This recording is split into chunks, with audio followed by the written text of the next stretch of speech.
आप सभी का स्वागत है और आप देख रहे हैं LNI local news of India. गाँव आज हम एक ऐसे मुद्दे पर बात करेंगे जिसको नहीं कर सकते। सियासत गरमा गई है, सियासत गरमाने के साथ वही पुराना बजट पोस्टर द्वारा अपनी बात कही गई। हाँ, बगावत की लहर फिर से आंखों में दिखाई दे रही है। मैं बात कर रही हूँ कैबिनेट मंत्री संजय निषाद जी। एक बार आरक्षण की मांग को लेकर फिर से शुरू में आए हैं और फिर से एक्टिव हो गए हैं। इसी पर बात करने के लिए हमारे साथ लखनऊ की जनता है। लखनऊ की जनता से जानेंगे कि जो संजय निषाद की जो आरक्षण की मांग है इसको क्या योगी सरकार पूरा करेगी और फिर 6 साल सरकार में होने के बावजूद भी क्यों नहीं उनकी जो मांग है उसको पूरा किया गया। इन सब बातों पर गौर करने वाला है, लेकिन लखनऊ की जनता सही नहीं। जिस तरह से संजय निषाद जो है वो आरक्षण की मांग कर रहे हैं, हमें ओबीसी कैटेगरी से हमें एससी का है आरक्षण।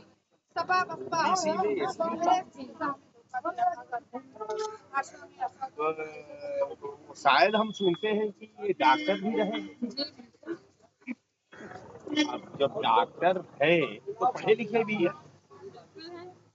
अब पढ़ा लिखा आदमी अगर दलित में ओबीसी को आरक्षण दे दिया जाए, आप वो वैसी पार्टी में है कि ये सरकार ने 10% सवर्णों को आरक्षण दिया। ये कोई आरक्षण कोई साधारण आदमी नहीं कुछ ये प्रधानमंत्री जी अपने मुंह से स्वयं। अब हमको 10% पूरे सवर्णों में कन्याकुमारी से लेके कश्मीर के बीच में कहीं एक आदमी हमको नहीं बताने वाला मिला कि कोई सवर्ण को भी आरक्षण में लाभ मिला है और वो जो है आरक्षण का लाभ रहा।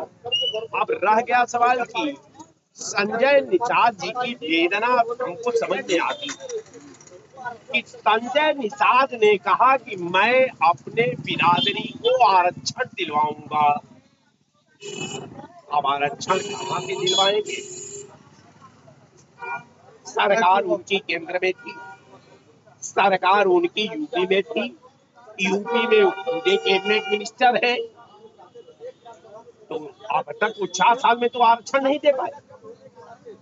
11 साल उनकी केंद्र में सरकार है, 12 साल से उसमें भी नहीं करा पाए। अब जब चुनाव का आगाज होने वाला है तो इनको लगा कि साहब जो जनता से हमने कमिटमेंट करके यहाँ तक पहुंचा हूँ वो जनता को जवाब भी देना है। अब अभी डॉक्टर साहब को तो ये भूल गए कि अब इनको एक बाइक 4 साल पूरा जो है मलाई खाने के बाद अभी लगा कि ये सवाल का जवाब ढूंढ लिया जाए। अब ये कहते ये फिरेंगे कि सरकार मेरी बात नहीं मान रही है। तो जब सरकार बात नहीं मान रही है तो आप कैबिनेट के हिस्सा क्यों हैं? जब कोई सरकार जिस सरकार के आप खुदे मालिक हैं वो सरकार में आप अपने लिए कुछ नहीं कर पाते, तो अब इसी से इनके योग्यता का, इनके मंत्रियों का वचनबद्धता का, इनसे संविधान का सुरक्षा का, इसे आवाम की वचनबद्धता का पूरा प्रारूप जो है क्लियर हो जा रहा है।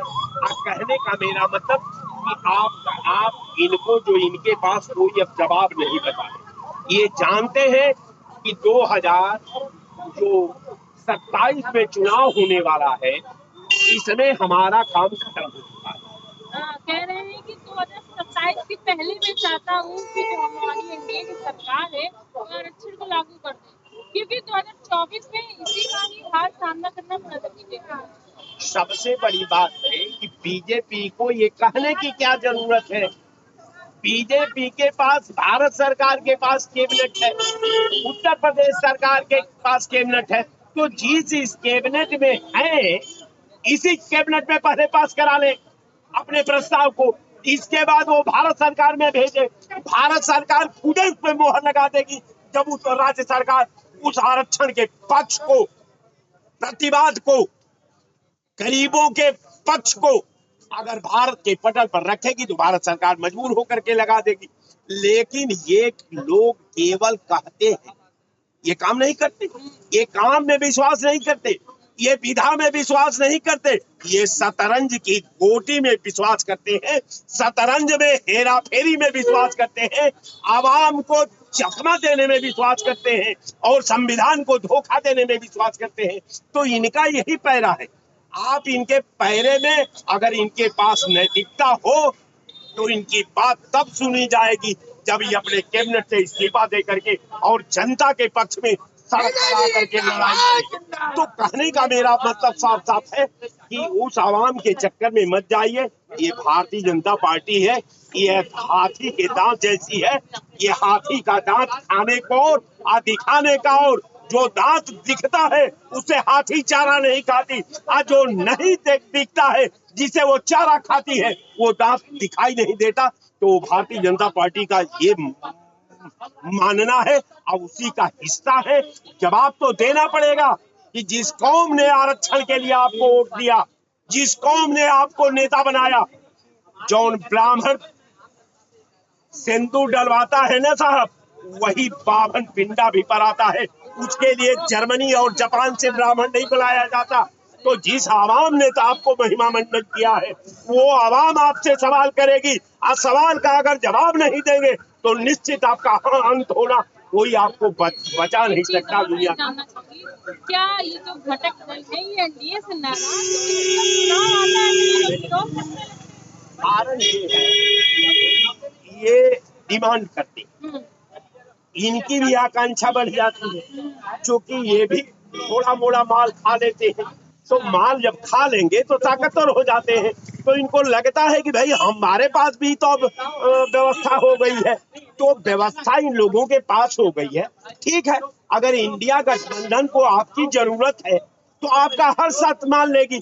अगर जरूरत नहीं होगी, लेकिन एक बात है कि संजय निषाद और ओम प्रकाश राजभर जिस यूनिटी से बिलोंग करते, जिसके कंधे पर चढ़ करके विधानसभा में ये लोग मंत्री, ये दोनों नेता को आवाम के सामने विशेषकर अपनी बिरादरी में जवाब देना होगा कि आरक्षण आपने क्यों नहीं दिया, क्या कारण था, उसका पक्ष बता दीजिए। राजभर तो कोटे में कोटा मांगता है। बिल्कुल, मांगे तो करना है। मैं आपको बता दिया कि इनका मांग क्या है। इन लोगों का मांग है कि समाज को वो फार्मूले का ऐसे प्रयोग करो कि ये समाज जान न पावे कि हमारी बारीकी क्या है, हमारा तरीका क्या है। अरे साहब, पर यहाँ रिक्शा चलाने वाला भी ग्रेजुएट या पोस्ट ग्रेजुएट है। आपसे ज्यादा पढ़े लिखे लोग सड़क पर हैं, आपसे कम पढ़े लिखे लोग आप विधानसभा में, तो उसकी बात छोड़ दीजिए। कारण ये है कि इन दोनों नेता को अपने आवाम को संतुष्ट करना पड़ेगा कि आपने आरक्षण क्यों नहीं दिया। जिस आरक्षण का कमिटमेंट करके आप विधानसभा में आप लोग कैबिनेट मंत्री हो और अपने सरकार को बनाने में पूर्ण रूप में फेल हुए हो, तो लिहाजा आप अब बहुत हो गया। अब इससे तो अच्छा है ऐसा कि मैं खाना खाली रहने दे। अब इनकी कोई जरूरत नहीं है। अब जो इनका काम भर काम हो गया है, अब जनता भी जान गई है। आइए, कार दहाड़ी दूसरी बार नहीं चढ़ने वाली है। जय जिस तरह से संजय निषाद जो है फिर से आरक्षण की मांग कर रहे हैं, इतने साल सत्ता में होने के बावजूद भी उनकी मांग नहीं पूरी। क्या एनडीए अपने घटक दलों को नजरअंदाज करती है? देखिए कि हम आपको बताते हैं, अगर मोदी जी ने कहा था सबका साथ सबका विकास सबका विश्वास, तो अभी जैसे जाति जनगणना की बात मोदी जी ने ऐलान किया, जाति जनगणना होने जा रही है। पिछड़ा वर्ग आयोग को संवैधानिक दर्जा भारतीय जनता पार्टी ने ही दिया। इलाहाबाद हाई कोर्ट ने नगर निगम पिछड़ों का आरक्षण खत्म किया, उसको जो है अनुप्रिया पटेल जी ने और इन्होंने आशीष जी ने और मोदी सरकार ने सुप्रीम कोर्ट से बहाल करा के ओबीसी आरक्षण पर नगर निगम का चुनाव हुआ और रहा है। जहाँ तक भारतीय जनता पार्टी की सरकार बनी, यहाँ चाहे माननीय योगी आदित्यनाथ मुख्यमंत्री बने हो, देश के प्रधानमंत्री चाहे मोदी जी बने हो, ये केवल ओम प्रकाश राजभर, संजय निषाद और अनुप्रिया पटेल और जयंत चौधरी की देन है, और बिहार में नीतीश कुमार की देन है, महाराष्ट्र में अजीत पवार की और जो सिंधे की देन है, कि ओबीसी एससी बल पर सरकार चल रही है, और जो आरक्षण का मुद्दा है वो भारतीय जनता पार्टी की सरकार को मानना पड़ेगा, और जो अनुसूचित जात में आरक्षण की बात चल रही है उसको जो है पूरा करना पड़ेगा। और साथ साथ में मुसलमानों ने भी बेड़ा अपना उठा लिया है कि सच्चर कमेटी की रिपोर्ट भी लागू होना चाहिए, उसको भी पार्लियामेंट के पटल पर रखा जाए। तो जितने जातिवाद रहेगा उतने लोकतंत्र मजबूत रहेगा, और आरक्षण का जो भी मुद्दा पड़ा है उसको सरकार को तत्कालीन प्रभाव से करना चाहिए, और उसको जो है बाध्यता न रखना चाहिए। अगर पिछड़ी जात और अनुसूचित जात के लोग किनारे हुए तो भारतीय जनता पार्टी को कहीं न कहीं कठिनाइयों का सामना करना पड़ सकता है। अच्छा ये बताइए कि अगर मान लीजिए बात नहीं तो कोई मांग नहीं पूरी होती तो क्या 24 की तरह आपकी क्या सफर चट हो जाएगी क्या 27?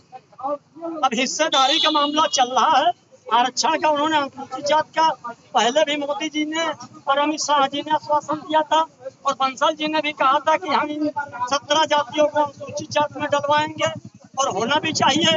आरक्षण के साथ खिलवाड़ नहीं हो सकता है। जो बाबा साहब की बनाई हुई एक संविधान है, उस संविधान के तहत पर उत्तर प्रदेश सरकार हो चाहे भारत सरकार हो, सबको चलना पड़ेगा, और उसके साथ साथ में सच्चर कमेटी की रिपोर्ट पार्लियामेंट के पटल पर भी लानी होगी। जो आरक्षण निषाद कह रहे हैं कि हमारी बात सपा ने नहीं मानी, कांग्रेस ने नहीं मानी, बसपा ने नहीं मानी, तो क्या भाजपा को चुनौती दे रहे हैं कि भाजपा भी नहीं मानी, सत्ता से बाहर है? खैर ये तो उन्होंने सही कहा है संजय निषाद जी ने कि अगर उनके कांग्रेस ने हमारी बात नहीं मानी तो अभी सत्ता के बाहर, समाजवादी बीएसपी हो जो भी बाहर। और ये जो बनी थी ये पिछड़ा और अनुसूचित जात के बल पर भारतीय जनता पार्टी की सरकार बनी थी, और बड़ी जिम्मेदारी के साथ मैं कहना चाहता हूँ कि माननीय मोदी जी और माननीय अमित शाह जी और माननीय सुनील बंसल जी इसको पूरा कराएंगे, और जो है आरक्षण के संबंधित मुद्दे जितने हैं उनको लागू कराएंगे, इसमें कोई दो राय नहीं है। और भी लोग हैं हमारे साथ बात करेंगे, भी हम बात करेंगे, जानेंगे जिस तरह से आरक्षण की बात जो है हमेशा जब चुनाव करीब होते तभी होती है। तो क्या ये एनडीए की जो सरकार है ये अपने घटकों को नजरअंदाज करके सिर्फ चुनाव में ही याद रखती है? तो क्या एनडीए के घटक रहे हैं उनमें कहीं ना कहीं आत्मविश्वास है, बगावत की लहर आ रही है? देखिए, भारतीय जनता पार्टी या राष्ट्रीय पार्टी जो है वो एक अजगर की तरह होती है, आजकल की तरह जो अपने ही साथियों को, अपने साथ रहने वालों को निगल लिया करती है। जब निगलती है फिर उसके बाद जब वो मर जाते हैं तो उनको उगल देते हैं। ये जो पार्टियां हैं, साथ में संजय निषाद हुए, ओम प्रकाश राजभर हुए, अनुप्रिया पटेल हुए, ये सब बस उगलने ही वाली है। भारतीय जनता पार्टी जिस दिन उगलेगी उस दिन विलुप्त हो जाएगी की राजनीति। भारतीय जनता पार्टी ऐसी पार्टी उनका इतिहास बता रहा है। जो भारतीय जनता पार्टी के साथ गया या तो उसकी पार्टी खत्म हो गई या तो वो खत्म हो गए राजनीतिक तौर पर, यही तो इतिहास भारतीय जनता पार्टी का। लेकिन ये लोग आरक्षण के नाम पर बने हुए, क्या नाम है, चौहान जी जो है आरक्षण की बात करते हैं, 5 साल पूरा आरक्षण की मलाई अकेले खा लिए अपने परिवार के संग। नशा दूध में पानी मिला के जनता को दिखा रहे हैं, देखिए आरक्षण खाया जा रहा है, क्योंकि उनको पता है कि उस जो आरक्षण की मलाई खिलाई गई है चौहान जी को, उसमें जहर, राजनीतिक जहर था जो अमृत के कदम से अब उनको याद आ, अपनों की याद आ, आरक्षण की याद, संविधान की याद। 5-4 साल कहाँ थे वो, अब चुनाव नजदीक है तो उनको आरक्षण की याद आई। तो ये बताइए कि संजय सिंह क्या बड़ा बगावत कर देंगे? भारतीय जनता पार्टी को बगावत नहीं कह रही, भारतीय जनता पार्टी को निकल चुकी है, बस उगलने की देरी, जिस दिन उगलेगी मतलब बगावत करने के लायक भी नहीं, बगावत करने लायक भी नहीं बचेंगे। ओम प्रकाश राजभर हो, चौहान हो, अनुप्रिया पटेल हो, फिलहाल संजय निषाद संजय निषाद हो, सबकी राजनीतिक हैसियत खत्म कर देगी। संजय निषाद कह रहे हैं कि हम पहले विपक्ष के साथ हैं, कांग्रेस की बात करें चाहे सपा की बात करें, सबने जिन लोगों ने हमें इलेक्ट किया है वो सब सत्ता से बाहर है, तो क्या एक चुनौती दे रहे हैं?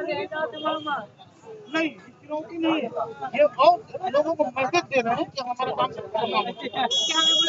हमको बुला लो, मैसेज दे रहे हैं।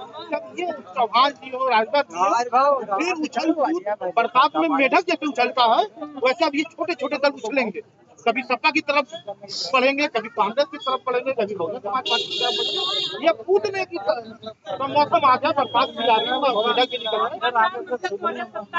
जो 27 आ रहा उस बरसात में, जो चुनाव का बरसात है उसमें ये लोग मेढक की तरह उछलेंगे। कूदेंगे, कभी किसी पाले में जाएंगे, कभी किसी पाले में। ओम प्रकाश राजभर को देखा था ना पिछले 3 सालों में, 3-4 दलों में लेफ्ट राइट मार चुके हैं, अब कोई दल बचा नहीं उनके लिए। तो ऐसे ही अनुप्रिया पटेल के साथ भी होगा, उनके साथ भी होगा। ये सब राजनीतिक सौदागर लोग। चलिए, और लोग भी हैं और भी जनता है, हम उनसे भी जानेंगे और बात करेंगे। और भी लोग हैं, हम उनसे भी बात करेंगे। जिस तरह से आरक्षण को लेकर बगावत की लहर जो एक बार फिर से दिखाई दे रही है, हमें क्या लगता है संजय निषाद की जो एक बगावत की लहर पोस्टर के जरिए शुरू हुई है, तो क्या सरकार सुनेगी? अभी तक तो नहीं सुना जिस दिन सत्ता में है। जो आरक्षण की जो बगावत हो रही है, इसका कारण ये है, मैं सबको नहीं खराब कर सकता हूँ। कुछ जो हमारे पावर सीट के लोग बैठे हैं, वो ये सब विवाद कर रहे हैं। तो ये ना मंत्री कहता है, और जो प्रदेश का जो राजा है हमारे योगी आदित्यनाथ, या जो भी सीट पे रहता है, वो राजा कभी नहीं चाहता कि हमारे समाज के लोगों के साथ कोई भेदभाव हो। ये जो नीचे पे बैठे हैं कुछ चंद लोग जो कुछ अपने पैसे के और लालच में अपने लोग फायदा दे रहे हैं। सरकार ये चाहती है कि सबको एक सम्मान मिले, इसका जो हक है उसको मिलना चाहिए। तो मैं सरकार से ये अपील करूँगा कि ऐसे लोग जो गड़बड़ी कर रहे हैं उनके ऊपर कार्रवाई अरे राजभर तो कह रहे हैं हमको कोटे में पकड़ा दे। हमने कहा ना, ये राजा का दर योगी आदित्यनाथ जी मुख्यमंत्री हमारे अच्छे मुख्यमंत्री और अच्छे राजा हैं। इधर आइए, मैं किसी तारीफ में ईमानदार व्यक्ति है, उनके ना आगे ना कोई पीछे है, और वो हमारे सिंपल कपड़े पहनते हैं, सिंपल की जिंदगी है। आज तक 9 साल उनके हो गए, उनके पर कोई दाग नहीं लगा। और ऐसा एक मुख्यमंत्री ईमानदार व्यक्ति है, और ईमानदार मुख्यमंत्री होता है। आपको बता दे रहा हूँ, एक मोहम्मद रफी साहब का गाना है, अच्छों को बुरा साबित करना, ये दुनिया के लिए पुरानी आदत है। तो जो काम कर रहा है उसके पास आलोचना भी हो रही है, मगर आप समझ लीजिए योगी आदित्यनाथ जो मुख्यमंत्री ऐसा हमको मिला है, ऐसा ईमानदार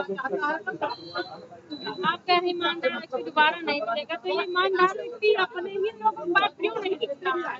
इतने साल सत्ता में भी नहीं हुआ, उसके बाद बताइए चुनाव आने के पहले अब उन्हीं के पार्टी के ही लोग देखिए योगी आदित्यनाथ जी ऐसा कोई पता लगा है, एक करो एक कदम करो। ये जो नौकर साहब है हमारे देश में, जो जात पात फैलाना चाहिए, जो वो लोग कर रहे हैं। ये मुख्यमंत्री की तरफ से कोई गाइडलाइन नहीं है कि चमार को ना दो, इनको ना दो, हिंदू ना दो, काशी को ना दो, भानु को ना दो, वाल्मीकि को ना दो, किसी जात को। उनकी तरफ से कोई ऐसा आदेश हो, आप बता दीजिए। मुख्यमंत्री हमारे ईमानदार व्यक्ति है, वो चाहते हैं जिसका जो हिस्सा है, जिसकी जो भागीदारी है उसको मिलना चाहिए। मगर ये जो बैठे हैं नौकरशाह हमारे, ये वो लोग सरकार को बदनाम करने के लिए लगे हुए हैं। नौकरशाह भाई पर नीचे अधिकारी है, बाबू है, वो चंद पैसों के लिए वो उन्होंने ये इस तरीके की भरम फैलाया। भ्रमित कर रहे हैं, आप बताइए। आरक्षण को लेकर विवाद शुरू हो जाए 27 से पहले फिर लड़ेंगे, आपस में लड़ेंगे कि 27 में जीतेंगे? ऐसा है, मैं एक बार चैनल पर पूछा 2027 के चुनाव के 6 महीना पहले भारतीय जनता पार्टी और उसके सहयोगी दल, चाहे ओम प्रकाश राजभर की पार्टी हो, चाहे माननीय संजय निषाद की पार्टी हो, चाहे माननीय जयंत चौधरी जी की पार्टी हो, और चाहे माननीय अनुप्रिया पटेल जी, भारतीय जनता पार्टी इन लोगों को अपने दल में विलय करेगी और कहेगी कि हमारे दल में विलय करो, हम सीट देंगे, समझौते की सीट नहीं देंगे। शायद आपको याद होगा संजय जी अगर राजा आरक्षण की बात कर रहे हैं और सरकार पर इल्जाम लगा रहे हैं कि नहीं लगा रहे हैं, वो उनका आज की सरकार का आंतरिक मामला है। उनका बेटा हाँ, खलीलाबाद, उनका बेटा किसके सिंबल पर चुनाव लड़ा? उनका बेटा सिंबल पर किसके? भारतीय जनता पार्टी के हैं? उनका तो बिना पहले में हो। हाँ, ये सारे दल भारतीय जनता पार्टी के विलय करना पड़ेगा, वरना इनका अस्तित्व अपने आप समाप्त हो जाएगा।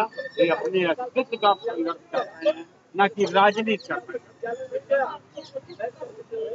हाँ,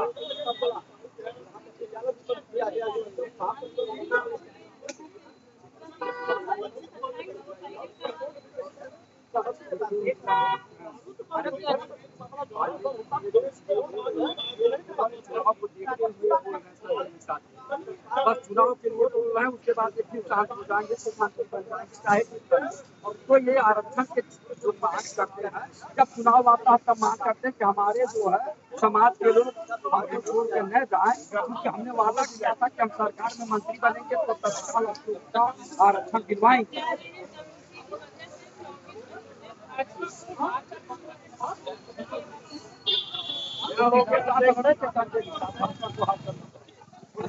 के साथ थी ना, तो कैसे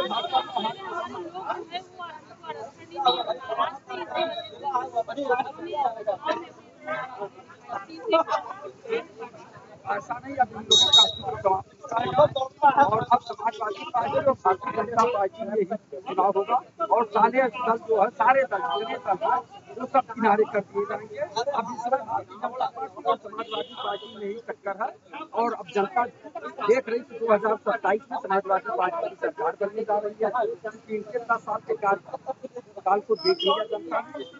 मैं बार बार आप लोगों के चैनल के माध्यम से कहता हूँ कि तहसील में चले जाइए तो लेखपाल से लेके जब तक भ्रष्टाचार में लिखा, थाने में चले जाइए तो सिपाही से लेके थानेदार तक भ्रष्टाचार में लिखा, कौन है इसका जिम्मेदार, जिले जिले में भ्रष्टाचार कौन है इसका जिम्मेदार, तो मंत्री किसान के भेष में, न गरीब के भेष में, न कभी थाने में गए, न कभी तहसील में गए कि हमारे कर्मचारी जनता के साथ कैसा व्यवहार करें। इसलिए जनता बहुत नाराज है, और 2027 के चुनाव में जनता जो है भारतीय जनता पार्टी की विदाई कर रही है। लखनऊ जनता इस तरह से लोगों ने कहा कि 27 में जो है करने के लेकिन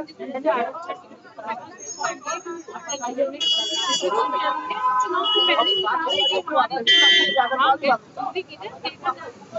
है कि क्या ये मांग पूरी होती है कि नहीं होती है, क्या इस तरह से समझने चाहते हैं कि आप पहले विपक्ष के साथ थे, कांग्रेस सपा बसपा इनके साथ थे, इन्होंने हमारा साथ छोड़ा, राजनीति से चले गए। क्या सच होने वाला है? मैं प्रज्ञा पांडे, कैमरा मैन अमित के साथ LNI लखनऊ।